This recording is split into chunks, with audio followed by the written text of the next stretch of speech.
Saludos, buenas tardes. Es miércoles 16 de mayo. La prima de riesgo se dispara y traspasa la barrera de los 500 puntos, 11 más que en el cierre de la sesión de ayer. Marca así su máximo histórico desde que existe la moneda del euro. La crisis de gobierno en Grecia y los nuevos esfuerzos que deberá acometer la banca por sus riesgos del ladrillo han tensado el interés del bono español a 10 años por encima del 6%. La última vuelta de tuerca al sector financiero con el incremento de las provisiones por importe de 30.000 millones de euros y la reafirmación de los objetivos de consolidación fiscal no parece haber convencido a los inversores.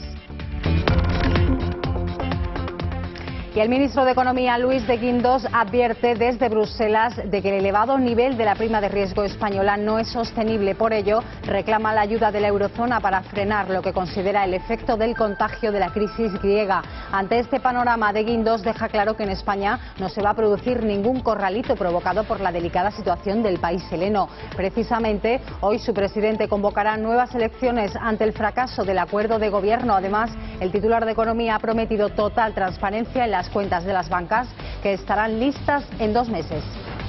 Nadie ha hablado en absoluta de acudir al fondo de rescate. Es un tema de acelerar las valoraciones independientes y vuelvo a repetir, el gobierno español está absolutamente comprometido con ello y vamos a hacer todo lo posible para que tengamos los informes independientes con la presencia, vuelvo a repetir, del Banco Central Europeo en esas valoraciones, porque creemos que es vital.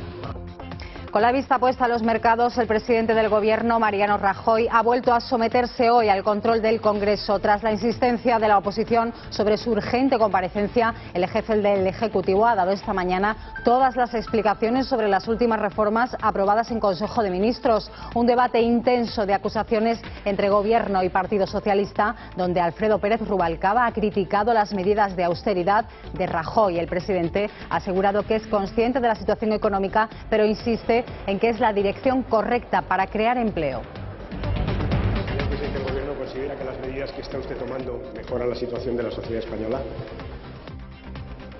Gracias, señor diputado. Señor presidente. Señor Pérez Rubalcaba, buenos días, muchas gracias. Bueno, yo soy muy consciente de la dureza de la situación, de las dificultades por las que están pasando en estos momentos muchos españoles. Y creo que es preciso poner en marcha las medidas que estamos adoptando, primero para detener la caída de nuestra economía y después para crecer y para crear empleo. Otra cita crucial esta semana para el Ejecutivo es el Consejo de Política Fiscal y Financiera. Mañana, Gobierno y autonomías mantendrán un encuentro para presentar sus planes de ahorro que cumplan con la reducción del déficit del 1,5% para este año. Andalucía y Cataluña ya han calentado motores. La consejera de Hacienda de la Junta, Carmen Martínez Aguayo, hacía público ayer las medidas que impondrán el tijeretazo de 2.500 millones de euros, la subida de impuestos para las rentas más altas, pero sobre todo los más perjudicados serán los funcionarios, con una reducción de su sueldo del 5%. Medidas que, según la consejera, son justas para mantener el empleo público. Pero pensamos que es una propuesta equilibrada, justa y equitativa, que hace posible dar respuestas a las exigencias que nos impone el Gobierno de la Nación en aplicación de la recientemente aprobada normativa de estabilidad, pero no afectamos a lo que es el núcleo de nuestro modelo de prestación de servicios. Este miércoles 16 de mayo nos deja otros asuntos protagonistas, se lo contamos en titulares.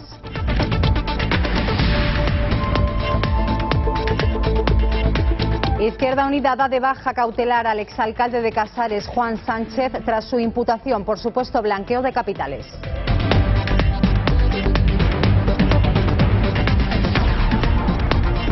El escritor mexicano Carlos Fuentes ha fallecido este martes a los 83 años. Entre los muchos premios que ha recibido destacan el Cervantes y el Príncipe de Asturias de las Letras. Primer encuentro entre el presidente francés François Hollande y la canciller alemana Angela Merkel. Ambos desean que Grecia no salga del euro.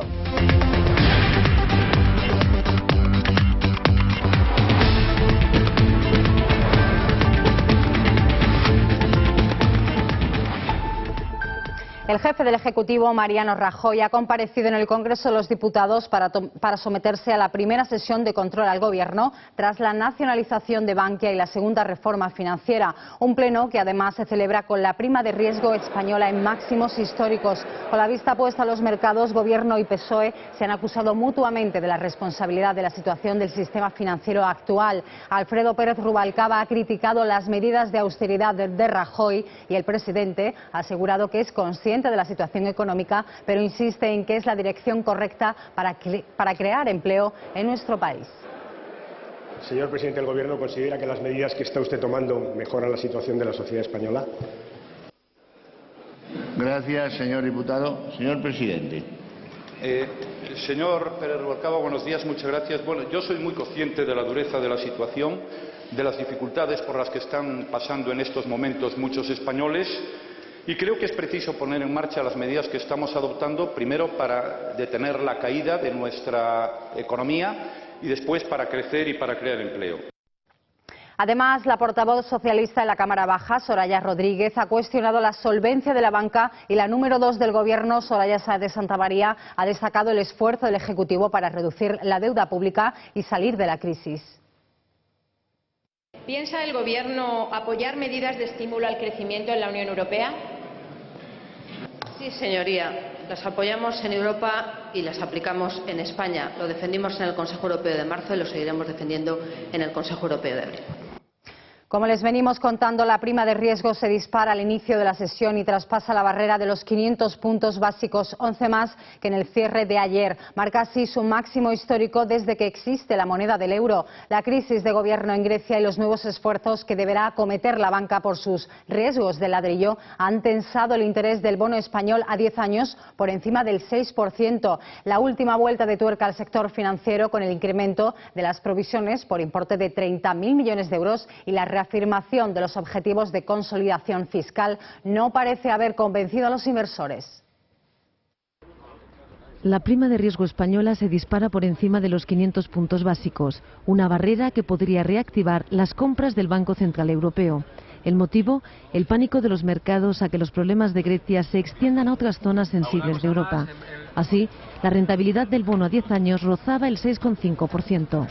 El propio Rajoy lanzaba este mensaje a Bruselas. Pero me gustaría también un mensaje claro, contundente, en defensa del proyecto del euro y una afirmación de la sostenibilidad de la deuda pública de todos los países europeos, que en este momento pues está sometida a discusión. En este escenario, la bolsa española caía en el entorno de los 6.600 puntos, con un recorte del 1,15%, su nivel más bajo desde junio de 2003.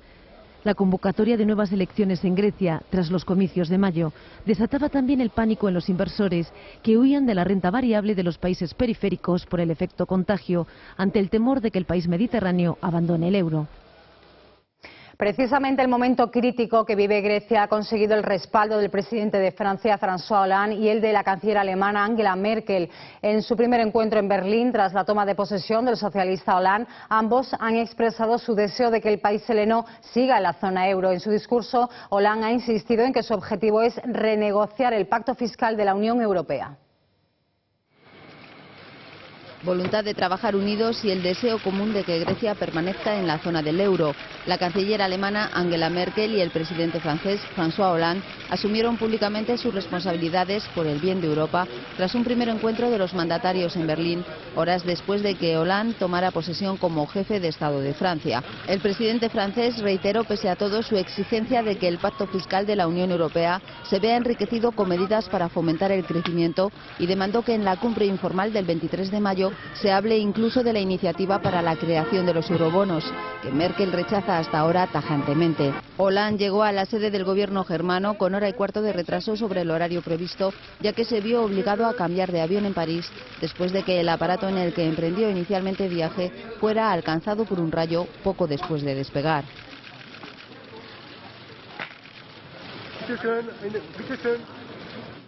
Ante la falta de acuerdo, Grecia convocará nuevas elecciones el próximo mes de junio. Hace 9 días que se celebraron los comicios en el país heleno, pero los partidos con representación parlamentaria no han sido capaces de pactar un ejecutivo de coalición. Así lo ha anunciado este martes el presidente Carolus Papoulias después de usar su última baza para alcanzar un gobierno de tecnócratas. Habrá repetición de elecciones en Grecia. Los partidos con representación parlamentaria no han conseguido llegar a un acuerdo de gobierno y se celebrarán nuevos comicios. Ha fracasado cualquier intento, incluida la última propuesta del presidente Karolos Papoulias de crear un gobierno de tecnócratas. Mañana los 7 partidos que tienen diputados se reunirán con Papoulias para nombrar un primer ministro y un ejecutivo de transición hasta las elecciones. No hay fecha, pero se calcula que se realizarán en junio. Todos los partidos se han acusado mutuamente del fracaso de las negociaciones. El socialdemócrata Evangelos Venizelos criticó la actitud de los otros partidos de izquierda. Estos se culparon también por no llegar a formar gobierno. La derecha se negó a un ejecutivo tecnócrata porque, según dicen, seguiría las líneas de austeridad trazadas por la Unión Europea. Una semana de números rojos en la Bolsa de Madrid que nos deja también un encuentro crucial entre Gobierno y autonomías. Mañana jueves las comunidades presentarán sus planes de ajuste en el Consejo de Política Fiscal y Financiera. Andalucía ha seguido el ejemplo de Cataluña y ha subido los impuestos a las rentas más altas para cumplir así con el objetivo de déficit del 1,5%, tal y como exige el Ejecutivo y la Unión Europea. La vicepresidenta del Gobierno, Soraya Sáenz de Santamaría, apela a la colaboración de todas las comunidades para salir de la crisis. Esta semana el Gobierno tendrá que dar el visto bueno a todos los planes de ahorro para después enviarlos a Bruselas. Y como les decíamos, el nuevo Gobierno andaluz ya ha calentado motores y ha hecho públicas sus medidas de ajuste para reducir 2.500 millones de euros. La consejera de Hacienda, Carmen Martínez Aguayo, ha anunciado tras el Consejo de Gobierno una subida de impuestos para las rentas más altas, pero sobre todo los más perjudicados serán los funcionarios, con una bajada de su sueldo del 5%, recortes que, según la consejera, son justos para mantener el empleo público. Una semana después de la toma de posesión, la coalición de izquierdas ha tenido que sacar la tijera y saltarse esas líneas rojas que aseguraban no traspasarían. Primera de ellas, los sueldos de los funcionarios se rebajarán entre un 5 y un 15%, bajada que también se aplicarán el presidente y los consejeros. Aseguran que es una medida temporal y que se hace para tratar de minimizar el impacto en el empleo público. Los funcionarios cobrarán menos por más horas. La jornada laboral se incrementa de 35 a 37 horas y media en aplicación de la normativa estatal. Además, bajará el número de altos cargos, se reducirán las horas extraordinarias y los complementos de las pagas extras de junio y diciembre. Estos serán algunos de los recortes que se aplicarán de forma inmediata y que supondrán que la partida de gastos se reduzca en 2.500 millones de euros. Pero pensamos que es una propuesta equilibrada, justa y equitativa, que hace posible dar respuestas a las exigencias que nos impone el Gobierno de la Nación en aplicación de la recientemente aprobada normativa de estabilidad, pero no afectamos a lo que es el núcleo de nuestro modelo de prestación de servicios. Por otra parte, el Gobierno regional ha incrementado la partida de ingresos subiendo impuestos. Se aumenta el tramo autonómico del IRPF en un punto, el impuesto especial de hidrocarburos y se aprueban una serie de medidas contra el fraude fiscal. La consejera de Hacienda, Carmen Martínez Aguayo, prevé recaudar así 1.000 millones de euros. Aguayo asegura que estas medidas son temporales y argumenta que son el efecto de los recortes planteados por el Estado central. Lo que se ha adelantado es que la Junta no aumentará la ratio educativa y que recurrirá ante el Constitucional la ampliación horaria y el copago. No vamos a incrementar la ratio, como le he dicho, y este plan no contempla en ningún momento ningún incremento de tasas de ninguna universidad. Este plan económico y financiero será examinado ahora por el Ministerio de Hacienda y Administraciones Públicas y tendrá que obtener el visto bueno del Gobierno central. Desde el Partido Popular Andaluz califican de recortazo este plan de ajuste de la Junta. El presidente Javier Arenas considera que se trata de la agenda oculta del bipartito. Ante esta situación, el Popular teme que el nuevo gobierno andaluz vaya a volver a recortar el gasto social. Y es que, según Arenas, en los últimos años el presupuesto ha disminuido en más de 6.000 millones de euros en educación, sanidad, asuntos sociales y empleo. Por ello, el PP andaluz presentará un proyecto alternativo para fomentar el trabajo en Andalucía y mejorar las condiciones actuales, en el que se incluirán más de 80 medidas, según ha anunciado su presidente. El presidente de la Junta, 100 propuestas contra la crisis. Y mientras la Junta ha presentado su primer paquete de recortes, el presidente del gobierno catalán, Artur Mas, ha dado cuenta de su tercer plan de ajuste para ahorrar 1.500 millones de euros con el fin de cumplir el techo de déficit del 1,5% para este año. Lo hará mediante la privatización de empresas públicas y la reducción de los complementos salariales del 5% de los empleados públicos. El presidente de la Generalitat, Artur Mas, ha presentado el tercer plan de ajuste para ahorrar 1.500 millones de euros con el fin de cumplir el techo del déficit del 1,5% para este año. Las comunidades autónomas deben presentar en el plazo previsto los planes de ajuste reales si quieren evitar que se aplique la ley de estabilidad que prevé, en caso extremo, la intervención de la autonomía. Sin embargo, Mas ha recriminado al gobierno central sus exigencias sin aplicarse antes estas mismas recetas de austeridad.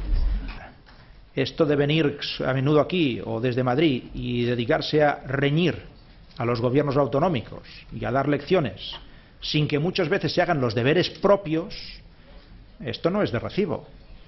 Como ejemplo, la rebaja de sueldo a los funcionarios, tal como reconoce llevar a cabo la Generalitat, el aplazamiento de ciertas inversiones en infraestructuras o que no se cobren peajes en el resto de España. Mas acusa al gobierno español de la sistemática centrifugación del déficit. Se quitan gasto de encima y lo colocan a las autonomías sin darnos los instrumentos para hacerle frente, ha dicho, al tiempo que ha enviado un mensaje contundente a la política de austeridad de la Unión Europea. Es necesaria, dice, pero no debe convertirse en una obsesión enfermiza.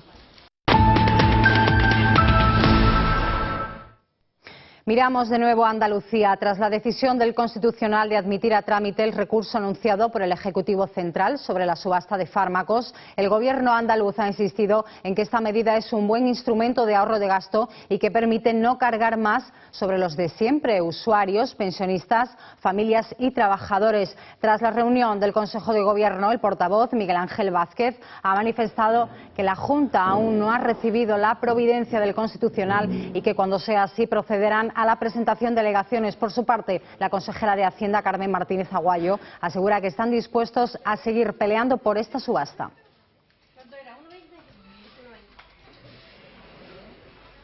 Y sin movernos de la región andaluza, uno de los conflictos que aún permanece abierto es el acuerdo de pesca entre los trabajadores y el Gobierno de Gibraltar, una negociación que finalmente no ha dado sus frutos en las reuniones de este martes. El último encuentro acordó la creación de una comisión técnica conjunta para poner fin a la situación actual de bloqueo de la pesca en la zona. Los pescadores y armadores de los 70 barcos de la línea y Algeciras que faenan en aguas próximas a Gibraltar han pedido al gobierno español que actúe sin rodeos después de que hoy se hayan roto las negociaciones que mantenían con las autoridades del Peñón. Así lo ha explicado a EFE el presidente de la Federación Andaluza de Armadores Pesqueros, Pedro Maza. Hoy se han terminado ya las reuniones de las negociaciones que tenía el sector pesquero con el gobierno de Gibraltar. Hemos hecho todos los esfuerzos para retornar la normalidad que teníamos en la zona y hacer modificaciones del acuerdo del año 1999 a la actualidad.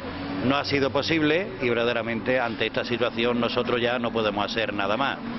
El pasado marzo, Gibraltar puso fin unilateralmente al acuerdo que desde 1999 mantenía con los pescadores españoles vecinos, para permitirles pescar hasta una cercanía de aproximadamente media milla. El sector hortofrutícola también es un referente en Andalucía. La Federación de Empresarios de Frutas y Hortalizas, Ecoal y Hortifruta, han sentado las bases en Almería para proyectos futuros y de calado que hagan de este sector un motor económico en la comunidad. La Federación Hortofrutícola Ecoal vuelve a formar parte de la Interprofesional Andaluza de Frutas y Hortalizas, convirtiendo a Hortifruta en la organización más representativa de este sector. Aunque esta unión ya se produjo en el pasado, los desacuerdos entre las organizaciones de productores pertenecientes a Ecoal hicieron que terminase en fracaso. Ahora ambos trabajan de nuevo bajo un mismo rumbo y cuyo principal beneficio será, según palabras del presidente de la Interprofesional, el sentarse de nuevo juntos para hablar de los mismos intereses. El presidente de Ecoal, Andalucía, José Muñoz, cree que la mentalidad individualista es un error que les ha llevado por el camino equivocado. Hoy es un día importante para nosotros. Si este sector se ha caracterizado a lo largo del tiempo ha sido pues por un individualismo y una falta de unión pues de verdad pasmosa. No podemos olvidar que venimos de un éxito que viene de gente que se ha esforzado por su cuenta, con poca o nula ayuda de casi nadie, Y cuando uno tiene éxito en poco tiempo, probablemente se vuelva individualista y se vuelva prepotente. Creo que las circunstancias que vivimos, pues de alguna manera nos obligan a cambiar de mentalidad, y hoy puede ser el día que se cambie ese rumbo que hasta ahora yo creo que era equivocado. Según sus reflexiones, el sector debe permanecer unido y se va a trabajar tanto en la recuperación de las organizaciones que se fueron como en la incorporación de las distribuidoras dentro de Hortifruta. En Almería, la Comisión Provincial de Seguimiento del Programa de Fomento de Empleo Agrario beneficiará a 89 municipios de la provincia. Más de 8 millones de euros del Ministerio de Empleo serán destinados a esta iniciativa para las obras de conservación en colegios públicos. Casi 5.000 personas se van a beneficiar en la provincia del nuevo programa de fomento de empleo agrario, un plan que crece en inversión este año un 3%, elevándose así a los 8,5 millones de euros. Se van a generar 4.700 contratos en 89 municipios almerienses y más de 120.000 jornales. El subdelegado del Gobierno, Andrés García Lorca, habla de promesas cumplidas. El Gobierno cumple con los compromisos y tal vez por ética política, alguna persona debería de rectificar lo que dijo durante la campaña electoral. Se van a distribuir 8.455.458 euros, que va a suponer un incremento del orden del 3%, un incremento neto con respecto al periodo del año anterior. Esto va a suponer que un conjunto de pueblos de la provincia, en concreto 89 pueblos, van a ser beneficiados con la distribución de estos fondos. Un plan que busca evitar el despoblamiento de los municipios de interior, así como potenciar la continuidad de los oficios, tanto agrícolas como ganaderos.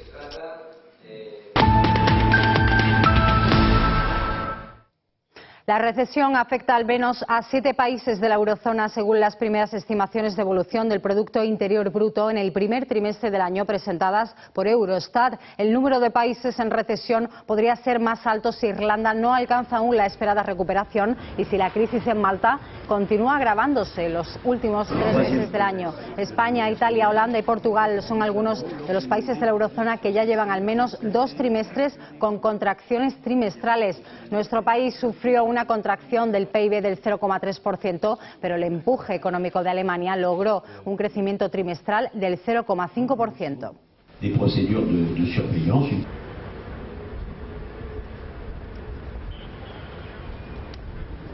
El ministro de Economía, Luis de Guindos, advierte desde Bruselas de que el elevado nivel de la prima de riesgo española no es sostenible. Por ello, reclama la ayuda de la eurozona para frenar lo que considera el efecto del contagio de la crisis griega. El Gobierno solicita al BCE que se involucre en la valoración de la cartera de la banca española, una valoración que España quiere hacer en menos de 2 meses. Lo ha explicado el ministro de Economía, Luis de Guindos, a su entrada a la reunión del Ecofin en Bruselas. A los periodistas ha contado que el Eurogrupo apoyó anoche la reforma financiera del Ejecutivo español, al tiempo que pidió que se acelere el análisis independiente externo de la cartera crediticia de la banca. Nadie ha hablado en absoluta de acudir al fondo de rescate, es un tema de acelerar las valoraciones independientes y vuelvo a repetir, el Gobierno español está absolutamente comprometido con ello y vamos a hacer todo lo posible para que tengamos los informes independientes con la presencia, vuelvo a repetir, del Banco Central Europeo en esas valoraciones porque creemos que es vital. El Gobierno va a nombrar a 2 evaluadores independientes para la valoración de la reforma que obliga a la banca a provisionar el ladrillo sano. Dice el ministro que introduce claridad y transparencia en los balances, algo fundamental para disipar dudas. Los ministros de Economía de la Unión esperan aprobar hoy el compromiso sobre los nuevos requisitos de capital para la banca, a pesar de la resistencia del Reino Unido. En la misma línea de Guindos, a su término de la reunión con sus homólogos, reafirmaba el compromiso de España con el déficit pese a las previsiones económicas publicadas por la Comisión Europea. El titular de Economía argumenta que este informe no tiene en cuenta los últimos ajustes de las comunidades autónomas y rechaza de plano un corralito a la española. El ministro de Economía, Luis de Guindos, afirma que la posibilidad de un corralito como el de Argentina en España es un sinsentido. Desde Bruselas, de Guindos rechaza que un empeoramiento de la crisis griega provoque en nuestro país una congelación sobre los fondos de los bancos para evitar una huida masiva del capital. La Unión está rescatando a Grecia, le está inyectando fondos a cambio de una política económica. Y esa política económica, pues lógicamente la tiene que implementar, la tiene que poner en marcha un gobierno. Si no hay gobierno es muy difícil que eso ocurra. Entonces tenemos un contrato en el cual una de las partes no está cumpliendo la parte de su contrato. Por eso la estabilidad política es fundamental, pero de ahí a pensar que puede tener otro tipo de implicaciones en otros países me parece absolutamente un sinsentido. El premio Nobel de Economía y articulista del New York Times, Paul Krugman, advirtió el pasado fin de semana sobre un posible corralito en España tras la salida de Grecia del euro. Según Krugman, esta se produciría en junio y sería entonces cuando los bancos españoles e italianos sufrirían enormes retiradas de dinero hacia Alemania. Vamos a intentar primero que Grecia no salga del euro. Es decir, la voluntad de todos y especialmente la voluntad de la población griega es que Grecia no salga del euro. El ministro de Guindos advierte de que serán los griegos quienes sufrirían las consecuencias de un abandono de la moneda única, pues recuerda, el euro es un elemento de estabilidad. De Guindos volvía a insistir en que las tensiones que viven los mercados de la deuda se deben a la crisis política que atraviesa Grecia tras los sucesivos fracasos para formar un ejecutivo de coalición. Por otra parte, el ministro ha reafirmado el compromiso total de España con el déficit, pese a que las previsiones económicas publicadas recientemente por la Comisión Europea apunten a que no lo logrará. De Guindos argumenta que este informe no tiene en cuenta los esfuerzos que están llevando a cabo las comunidades autónomas para ajustar sus gastos. Cambiamos de asunto. Telefónica llevará la fibra óptica a los hogares valencianos con una cobertura del 100% en 2 o 3 años. Es el nuevo proyecto de esta compañía que permitirá crear 1000 empleos directos en la ciudad. Telefónica invertirá 90 millones de euros en un plan para desplegar la fibra óptica en la ciudad de Valencia, lo que supondrá además la creación de 1000 empleos directos. Con esta inversión, la compañía llevará la fibra óptica a todos los hogares de la capital del Turia, con una cobertura del 100% hacia el año 2015. Javier Castro es el director territorial de Telefónica en Valencia. Sin duda, son unas cantidades muy significativas, especialmente teniendo en cuenta el momento en el que las estamos diciendo y que van a representar una dinamización de la economía valenciana muy importante, un incremento de productividad para las empresas muy notable y, por supuesto, darle a todos los valencianos, a todos los ciudadanos de esta ciudad, una mayor calidad de vida. Una vez que finalice este plan, Telefónica aspira a que entre un 50 y un 60% de los hogares valencianos decidan apostar por esta tecnología.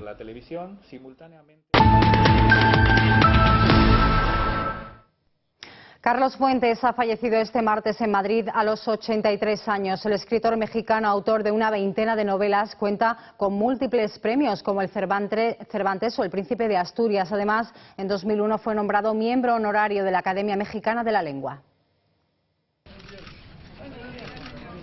Hoy la literatura hispanoamericana llora la muerte de uno de los mejores escritores contemporáneos y uno de los más férreos defensores de aquellos que pensaban diferente.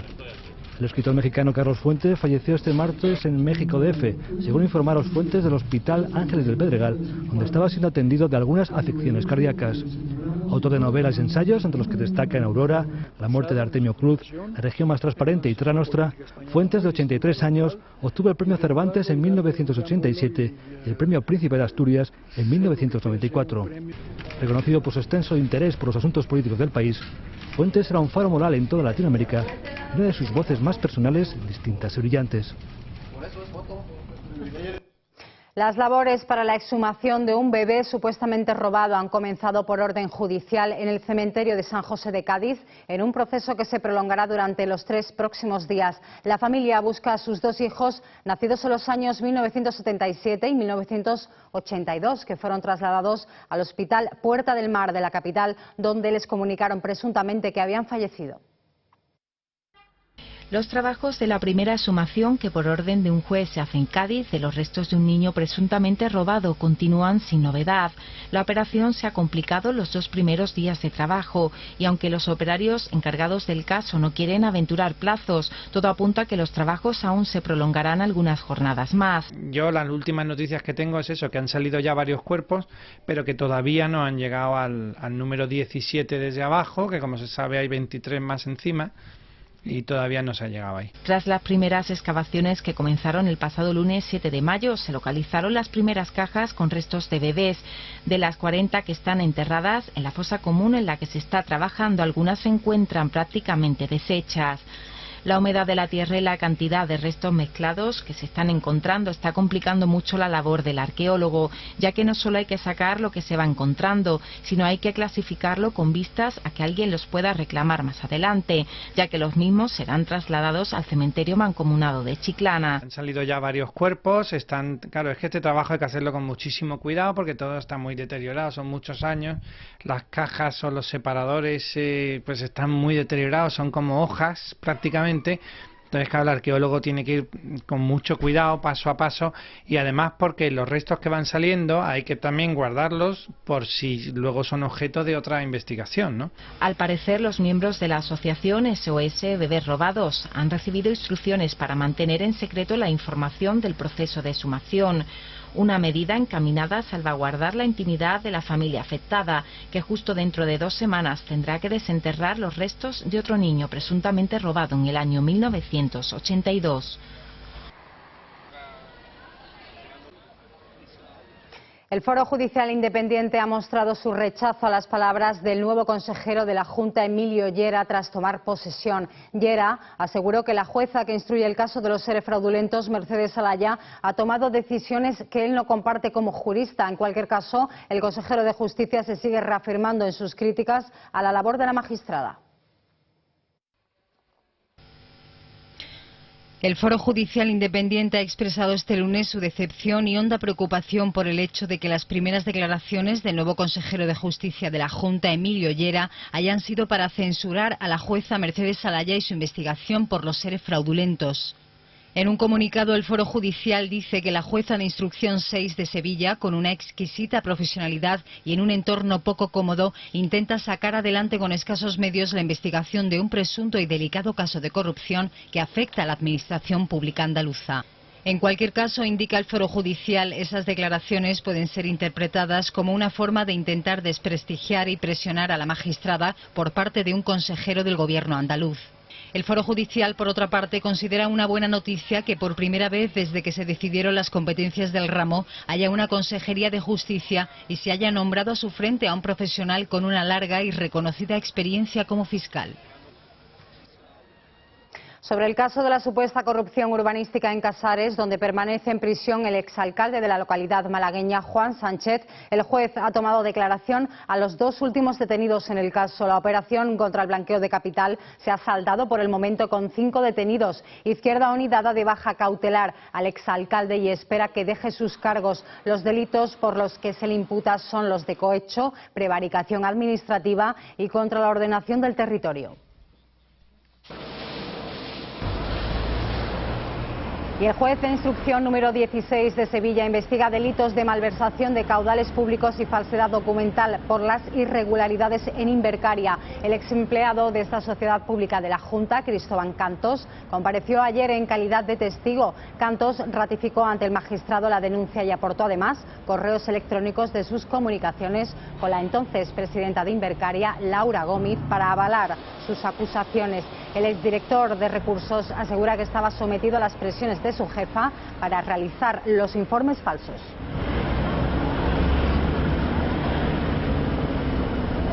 La investigación judicial del Instituto NOS suma hasta el momento 6 imputados en la Comunidad Valenciana, 2 de los cuales, que hasta hoy ocupan cargos en la Administración Autonómica, han presentado su dimisión. El juez instructor imputó ayer al secretario autonómico del Turismo de la Generalitat, Luis Lobón, y a la ex responsable jurídica de la Ciudad de las Artes, María Ángeles Mayén. La pieza, conocida como el caso NOS, investiga los contratos que reportaron 3,1 millones de euros públicos al citado instituto por organizar en Valencia 3 cumbres sobre turismo cuando presidía Iñaki Urdangarín y Diego Torres. Los indignados han abandonado esta madrugada su recorrido por las calles de Madrid, que ha tenido lugar tras la cacerolada de la despedida en la Puerta del Sol. Ha sido la única de las 4 jornadas conmemorativas del aniversario del 15M en la que no ha habido desalojos, aunque sí un detenido, según la Jefatura Superior de la Policía. Sin incidentes ni acampadas. Un detenido en la última noche de los indignados en Madrid. Fue de madrugada en la plaza de Tirso de Molina, tras un largo improvisado recorrido por las calles de la capital. Abandonaban así su protesta rodeados por los antidisturbios, que habían tomado la plaza y procedido a identificar a los manifestantes. Esta es una manifestación ilegal.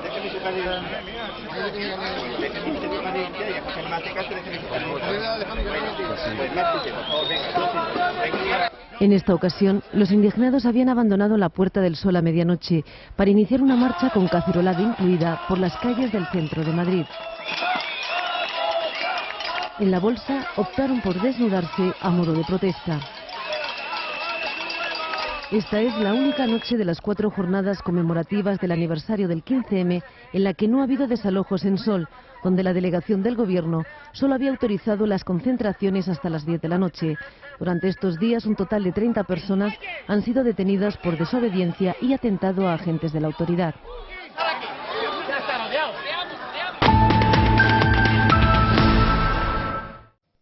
Un atentado contra el exministro uribista Fernando Londoño ha causado la muerte a 2 personas y heridas a otras 48. Las autoridades investigan si el ataque se perpetró mediante el sistema de bomba Lapa nunca antes utilizado en Colombia.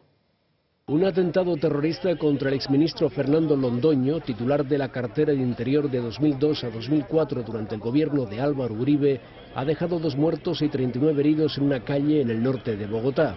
Londoño, que se trasladaba en su vehículo blindado por zonas aledañas al centro financiero de la capital colombiana, resultó herido en la explosión en la que su chofer y uno de los policías que lo escoltaban perdieron la vida. El presidente Juan Manuel Santos rechazó con vehemencia este acto terrorista atribuido por las autoridades a la guerrilla de las FARC y confirmó que Londoño se encuentra fuera de peligro. Dentro de las 2 hipótesis que maneja la policía está la participación de 2 motocicletas que habrían abordado el vehículo del exministro para plantar los explosivos y huir, y la de un terrorista disfrazado de vendedor ambulante que habría lanzado la carga explosiva. A primera hora, en el sur de la ciudad, un taxi con más de 120 kilos de explosivos fue desactivado por las autoridades. Estos hechos coincidieron con la entrada en vigor este martes del Tratado de Libre Comercio entre Colombia y Estados Unidos. Repsol mueve ficha legal contra Argentina. A pocas semanas de presentar su nuevo plan estratégico para los próximos 4 años, la petrolera ha iniciado los trámites legales para enfrentarse a la expropiación del 51% de YPF ejecutada por el gobierno argentino. Repsol ha remitido una carta a la presidenta de Argentina, Cristina Fernández, en la que declara la existencia de una controversia en la nacionalización del 51% de YPF, con lo que la petrolera española ha dado el primer paso para llevar el caso a un arbitraje internacional. Fuentes de la compañía consideran que la actuación acometida por el gobierno argentino vulnera el Tratado de Promoción y Protección de Inversiones y que esta controversia debe dirimirse ante el Centro Internacional de Arreglo de Diferencias Relativas a Inversiones del Banco Mundial. A partir de ahora se abre un plazo de 6 meses para que ambas partes intenten llegar a un acuerdo antes de que Repsol presente definitivamente una demanda arbitral ante el CIADI. El Organismo Internacional de Energía Atómica ha retomado en Viena sus contactos con Irán. Se trata de la segunda jornada de conversaciones para esclarecer los asuntos pendientes de la investigación del controvertido programa nuclear de la República Islámica. Segunda jornada de contactos en Viena entre Irán y el Organismo Internacional de la Energía Atómica. El objetivo es esclarecer los asuntos pendientes de la investigación sobre el controvertido programa nuclear del país asiático. El embajador iraní Ali Asghar Soltaniev ha señalado a su llegada al encuentro que las conversaciones van en la dirección correcta y que la atmósfera es muy constructiva.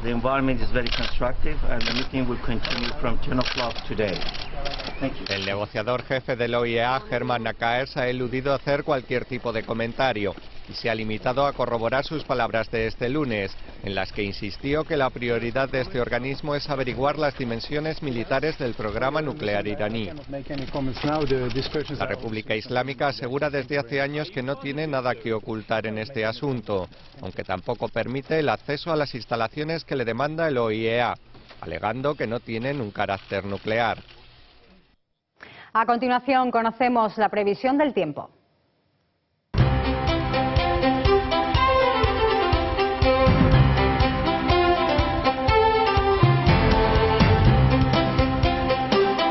Este miércoles suben las temperaturas en el noroeste peninsular y en la zona del Cantábrico. El calor se mantiene en una jornada más por todo el interior peninsular, con estos termómetros de hasta 37 grados en la zona del Guadalquivir y de 30 en la zona centro. Se recuperan las temperaturas en el Cantábrico, aunque con ambiente suave, ya que las máximas se quedarán en la costa en torno a los 20. Calor sofocante este miércoles en Andalucía, con más de 35 grados a orillas del Guadalquivir, tiempo estable y soleado, temperaturas más templadas en las costas por los vientos marítimos.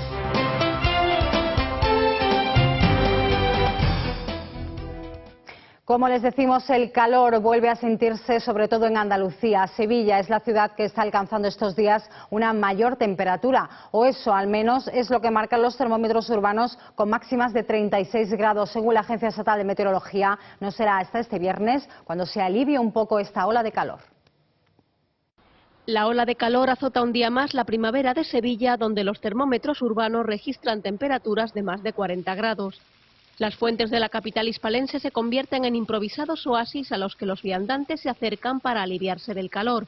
Una opción que es especialmente bien acogida por los forasteros menos habituados a las altas temperaturas, además de acudir a los lugares ya conocidos como terrazas climatizadas.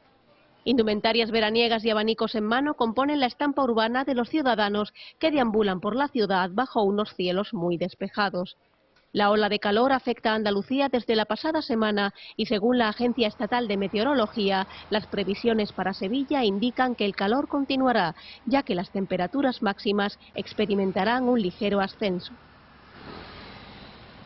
Y nos acercamos ahora a una exposición que alberga el Centro Andaluz de la Fotografía. Más de un centenar de imágenes sin movimiento se pueden ver desde hoy por primera vez en España. Fotografías del maestro neoyorquino Larry Fink, cuya obra se define por el reportaje social en blanco y negro con una particular utilización del flash. El Centro Andaluz de la Fotografía expone por primera vez en España más de un centenar de fotografías del neoyorquino Larry Fink, cuya obra se define por el reportaje social en blanco y negro con una particular utilización del flash. La muestra, titulada Body and Soul, en alusión a una canción de Billie Holiday, realiza un recorrido retrospectivo a través de su dilatada obra, centrada en la captación de la intimidad del ser humano en diferentes circunstancias. La muestra intercala imágenes de celebridades con smoking y vestidos de noche durante fiestas exclusivas, con escenas cotidianas protagonizadas por la clase obrera o instantáneas captadas en pequeños gimnasios de boxeo, siempre con el ser humano como protagonista. El director del CAF, Pablo Juliá, explica el contenido de la exposición. Hombre, pues podemos ver un inmenso y maravilloso homenaje al periodismo que está tan desgraciadamente en crisis, pero podemos ver la obra por primera vez y de manera exclusiva en Europa de la obra de este fantástico fotógrafo que se llama Larry Fink. Es un hombre que ha trabajado el reportaje social de manera muy diferente a como se entiende por nosotros en Europa, porque él en realidad lo que le interesa son las personas y lo que le interesa es enmarcar a las personas en el contexto. Ya se llamen vanidades, ya se llamen sus primeros trabajos, siempre le interesa al ser humano y le interesa hasta en las circunstancias más increíbles, ¿no? La técnica utilizada por Fink, que colabora regularmente con revistas de gran prestigio, está basada en el uso de una luz de flash más puntual sobre una imagen con un ángulo abierto y una cuidada composición, lo que aporta a la fotografía en blanco y negro un marcado aspecto pictórico de claro-oscuro. El grupo madrileño Hombres G ha presentado su último disco en un concierto acústico en Madrid, un espectáculo íntimo para su trabajo llamado En la playa, en el que versiona algunos de sus temas más conocidos con artistas y amigos. Como el yin y el yang, así se han presentado Hombres G esta noche en el Teatro Arteria de la Gran Vía de Madrid, donde han sacado a relucir su lado más juvenil, sin dejar de lado la veteranía, y acompañados de sus mejores éxitos y de sus amigos Bebe, Leiva, Urquijo y de un espontáneo Santiago Segura.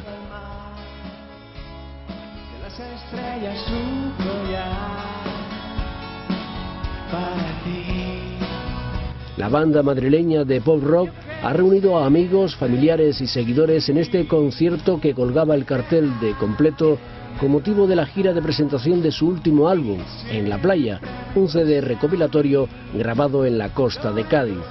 En la primera parte del espectáculo, Hombres G se ha bastado de sus instrumentos y sentados han dado un recital en acústico de las mejores canciones de su recopilatorio En la playa. Tras la participación estelar de Álvaro Urquijo, de Los Secretos, de la cantante extremeña Bebe y de Leiva, la mitad del grupo Pereza, el grupo madrileño cambió su vestuario formal, se levantó con sus guitarras y el Teatro Arteria se disfrazó de concierto para recibir con Chicas Cocodrilo el segundo acto, que además tuvo como sorpresa la particular versión de Venecia, acompañado tan solo por el batería del actor Santiago Segura. Una banda que ha regresado a los escenarios para certificar su evolución hacia la madurez y a la vez mostrar su lado nostálgico más juvenil.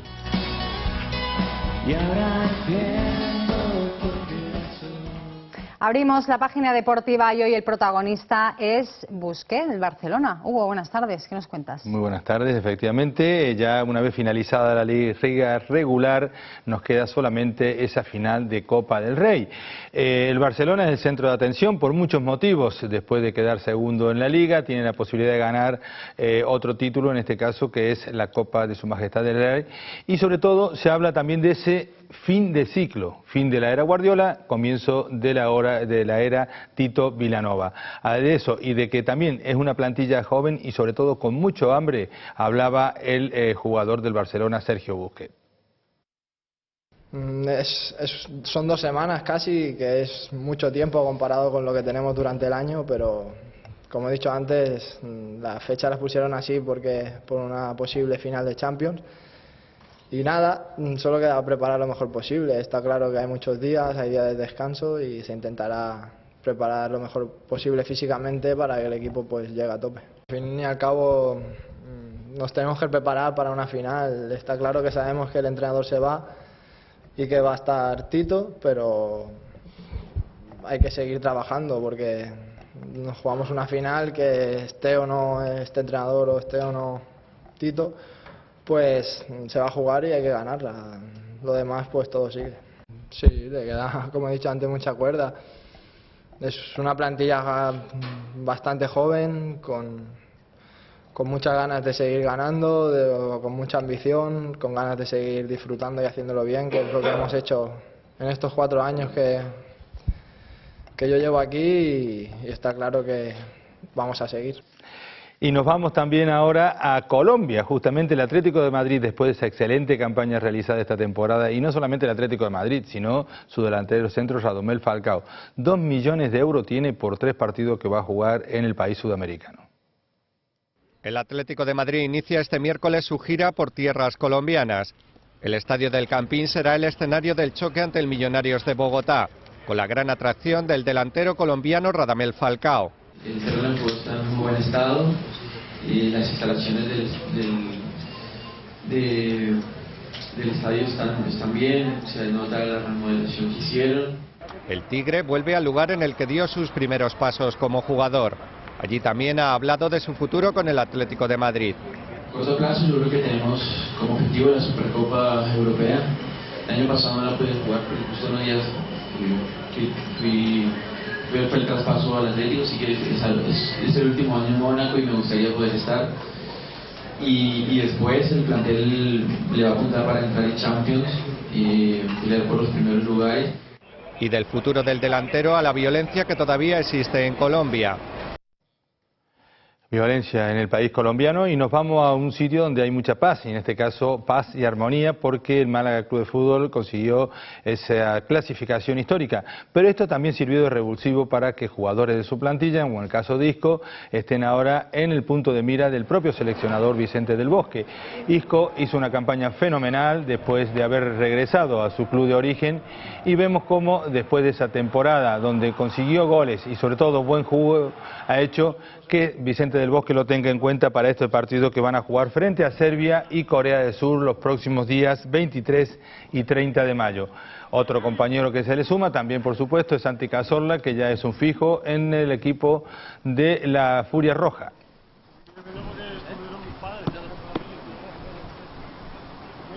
Y hoy el Almería se juega una de sus últimas cartas para intentar lograr esos puestos de playoff que dan opción a la primera división del fútbol español. Después de la derrota del pasado fin de semana, hay que recuperar ese terreno perdido. Esteban Vigo, el técnico, sabe que no tiene oportunidades ya que desechar. La plantilla rojiblanca finalizaba el entrenamiento a puerta cerrada y emprendía el viaje hasta la ciudad condal para afrontar mañana en la Nova Creu Alta, a partir de las 20 horas, un partido trascendental para seguir aspirando a disputar la fase de ascenso. Hay que ganar, el partido tenemos que sacarlo adelante porque seguimos teniendo las mismas opciones. Es de verdad que ahora ya no dependemos de nosotros, sino un poco de los rivales, pero... Y nos vamos a Roma, donde en el Master 1000 los tenistas españoles están teniendo una destacada actuación. Ferrero y Ferrer han pasado a la siguiente ronda en una, podemos decir, en una pista que le viene muy bien para el juego, tanto de ellos como del propio Rafa Nadal. Los españoles David Ferrer y Juan Carlos Ferrero acompañarán a dos de las 4 mejores raquetas del mundo, el escocés Andy Murray y el serbio Novak Djokovic, a octavos del Master 1000 de Roma. También se clasificó a octavos del torneo romano el número 5 del mundo, el francés Jo-Wilfried Tsonga, quien superó por 6-3 y 6-2 al serbio Viktor Troicki.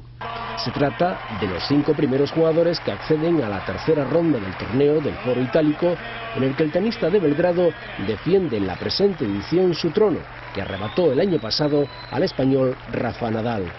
Nole se impuso con comodidad al australiano Bernard Tomic, a quien le endosó un doble 6-3 en poco más de una hora de partido, en el que el número 1 del mundo demostró su gran motivación al no dar ninguna bola por perdida. Más problemas tuvo el escocés Andy Murray, a quien casi le dio un susto el argentino David Nalbandian, número 42 del ranking ATP, pues a punto estuvo de truncar su pase a octavos. El escocés necesitó 3 sets y 2 horas y 37 minutos de juego para deshacerse del tenista de Córdoba por 6-1, 4-6 y 7-5. En el primero de los 3 duelos españoles le tocó a Fernando Verdasco decir adiós al Máster de Roma al perder con David Ferrer por 6-3 y 7-6. En el otro enfrentamiento entre españoles, Guillermo García López se deshizo de Pablo Andújar por 6-4 y 6-1, que ahora se enfrentará al francés Gilles Simon. Y en el tercer encuentro entre españoles del día, el barcelonés Marcel Granollers dio la sorpresa al imponerse con facilidad en 1 hora y 45 minutos a Feliciano López. Ahí están los tenistas españoles y también Málaga vuelve a ser la capital de deporte en Andalucía. El pasado fin de semana se consiguieron que unos 10.000 malagueños se acercaron a los 200.000 metros cuadrados que comprenden el Palacio de los Deportes Martín Carpena, el estadio de atletismo, el centro acuático, el Colegio Campo Amor y los alrededores para disfrutar de algunas de las 70 actividades programadas el sábado en la fiesta del deporte. Se celebraron las semifinales y finales de los Juegos Deportivos Municipales y se presentaron las actividades que durante el año realizaron las escuelas deportivas municipales con más de 12.000 niños antes del desfile final.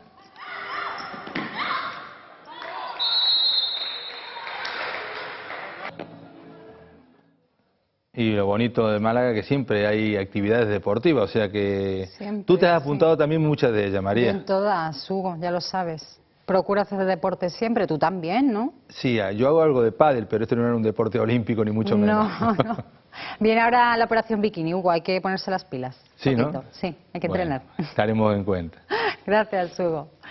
Vamos a poner la vista ahora en el Festival Manuel de Falla en Cádiz. La música iberoamericana se da la mano en la capital gaditana, que celebra este año el bicentenario de la Constitución de 1812, la Pepa. La música iberoamérica se da la mano en Cádiz desde hace unos días. El Festival Iberoamericano Manuel de Falla comenzó en el Teatro Falla con el flamenco de José Merced, dando paso a la peruana Susana Vaca, que dibujó un completo boceto de la cultura peruana a través de un sentido espectáculo.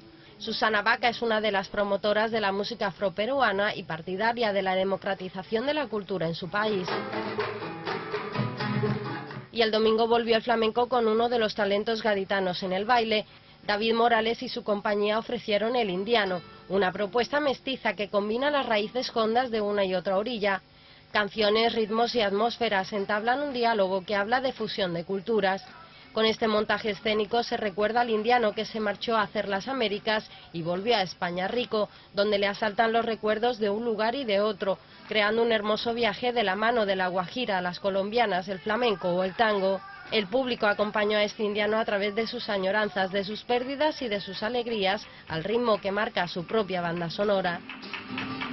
El jueves vuelven los sones atlánticos con una gran conocida de Cádiz, Lucrecia, que presentará su último trabajo, Desde el alma, un homenaje a su Cuba natal con melodías que se hicieron populares en todo el mundo. Pero no solo el Teatro Falla es espacio para los espectáculos en esta edición del festival. También el patio del Centro Cultural Reina Sofía o el claustro de Santo Domingo han servido como escenario de conciertos de diferentes agrupaciones de cámara que han ofrecido excelentes muestras de la música iberoamericana.